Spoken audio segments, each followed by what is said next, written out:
अस्सलाम वालेकुम। इस वक्त जो भी सिचुएशन पूरी दुनिया के अंदर हालात जो हैं वो बने हुए हैं, अगर उसको देखा जाए तो जो अमन मुआहिदा हुआ था ईरान के दरमियान में और अमेरिका के दरमियान में, वो तकरीबन हमें ख़त्म होता हुआ दिखाई दे रहा है।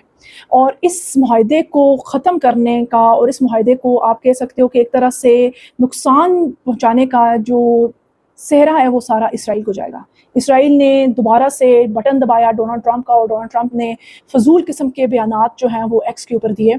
दुनिया उसके बयानात से तंग होगी, और अब लोग वाकई में श्योर हो गए कि ये इंसान जो है इसका दिमाग बिल्कुल भी ठीक नहीं है। डोनाल्ड ट्रंप ने अपनी एक्स पोस्ट पर ईरान पर गम और गुस्से का इजहार किया। उन्होंने कहा कि ईरान ने अपने हुर्मुज़ से गुजरने वाले कार्गो बेरी जहाज़ पर ड्रोन हमले किए, जिसे उन्होंने जंगबंदी मुआहिदे की खिलाफ वर्जी करार दिया। अभी बिल्कुल रीसेंट बयान में डोनाल्ड ट्रंप ने बहुत सख्त अल्फाज जो हैं ईरान के लिए इस्तेमाल किए। यानी ये जो MOU है ये धरा का धरा रह गया, और दोबारा से शदीद किस्म की जो जंगी फ़िज़ा जो है वो कायम होती नज़र आ रही है। डोनाल्ड ट्रंप ने ईरान के लिए कहा है कि अगर ईरान ने सबक ना सीखा तो इसका वजूद बाकी नहीं रहेगा। उन्होंने दावा किया है कि जंगबंदी मुआहिदे की मुसलसल खिलाफ वर्जी पर अमरीकी तैयारों ने ईरान के मिसाइल और ड्रोन्स स्टोरेज के ठिकानों पर हमला किया है। उन्होंने मजीद कहा है कि एक वक्त ऐसा आ सकता है जब हम मजीद नरमी का मुजाहरा नहीं कर पाएंगे और ताकत के जरिए इस काम को मुकम्मल करने पर मजबूर होंगे जो हमने कामयाबी से शुरू किया था।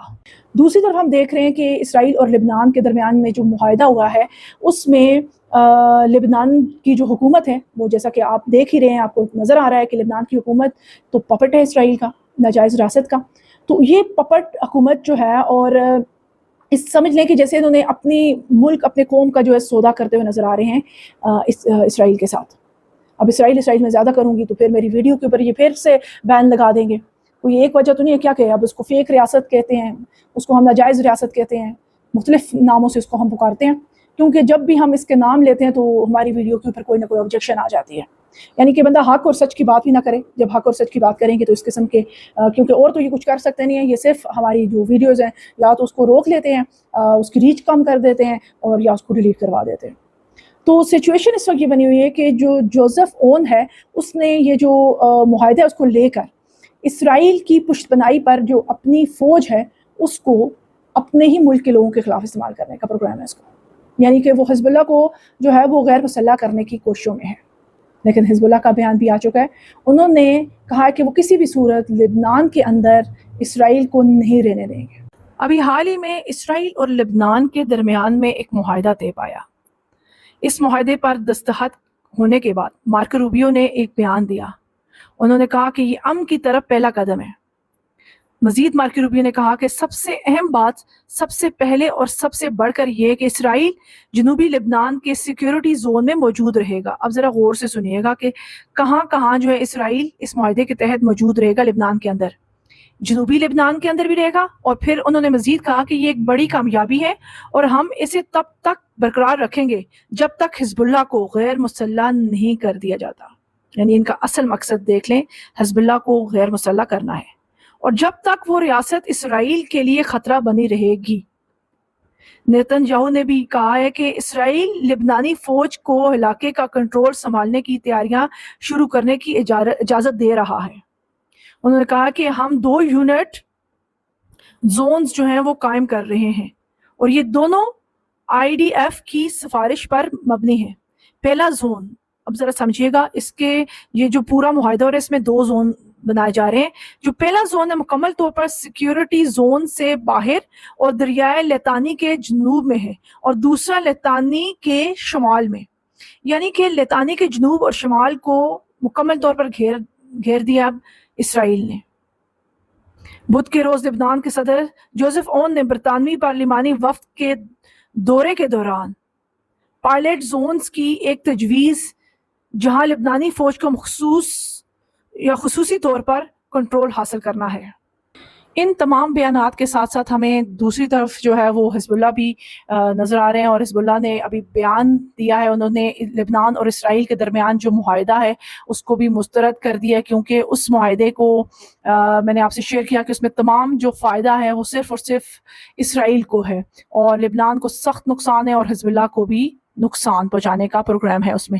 یعنی اس میں آپ دیکھیں تو وہ مکمل طور پہ شمال جنوب میں ہمیں اسرائیلی زون بنانا نظر آ رہا ہے اس سارے معاہدے کے اندر. تو حزب اللہ کا مسلح جدوجہد جاری رکھنے کا بڑا اعلان نظر آ رہا ہے. انہوں نے اس واشنگٹن فریم ورک کو توہین امیز اور خود مختاری پر سمجھوتا قرار دے کر مسترد کر دینے کا فیصلہ کیا. نعیم قاسم نے مطالبہ کیا ہے کہ موجودہ فریم ورک کی جگہ ایران امریکہ معاہدے کو نافذ کیا جائے.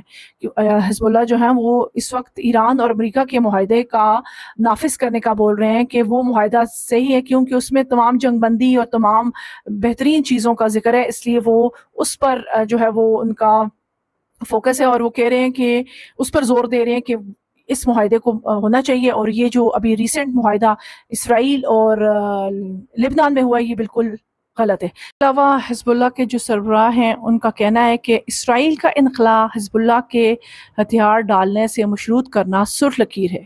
اگر لبنانی حکومت اسرائیلی قبضے کو قانونی حیثیت دیتی ہے تو اس سے مستقبل میں قبضہ مزید طویل ہو سکتا ہے، کیونکہ اس معاہدے میں یہی سب کچھ مینشن ہے، اس لیے حزب اللہ کو وہ پہلے ہی کلیئر کر رہے ہیں.